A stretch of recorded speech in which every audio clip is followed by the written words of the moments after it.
চাপটাপ বিক্রি করে, ভাবছি এরকম কিছু বললে হয়তো বাফুফে তার চাপটাপ কিনতে পারে। এই আসিফ, তোর কি অবস্থা? তোর যদি সাহস থাকে তুই আইসা আমার সাথে কথা বল।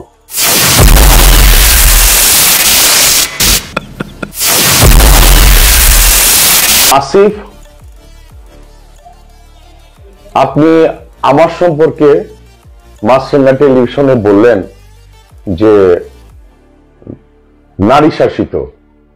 আসিফ, তুই গিয়া মৌসুমীর যা জিজ্ঞেস কর আমার অবস্থান কোথায়। আমার ব্যক্তি জীবন নিয়ে তোর কথা বলার কোনো দরকার আছে? আমার ব্যক্তি লাইফ নিয়ে আমাকে নিয়ে তুই সমালোচনা কর। তা আমার কথার এতটুকু কথা চেয়ার নিয়ে তুই সমালোচনা কর। তুই চাপ নিয়ে কথা বলস, তুই আমার ব্যক্তি জীবন নিয়ে কথা বলস, হ্যাঁ, সংসার নিয়ে কথা বলস। ওই তোর কি অবস্থা? এই আসিফ, তোর কি অবস্থা? তোর যদি সাহস থাকে তুই আইসা আমার সাথে কথা বল। আমি তোরে তুমি করে কথা বলছি, আপনি করে কথা বলছি, ভদ্রভাবে কথা বলছি। পুরো বাঙালি জাতিকে আমি চ্যালেঞ্জ করলাম। তোর ব্যক্তি জীবন নিয়ে কোনো কথা বলছি? আমি ফুটবল নিয়ে কথা বলছি, আমি শুধু চেয়ার নিয়ে কথা বলছি। That's it.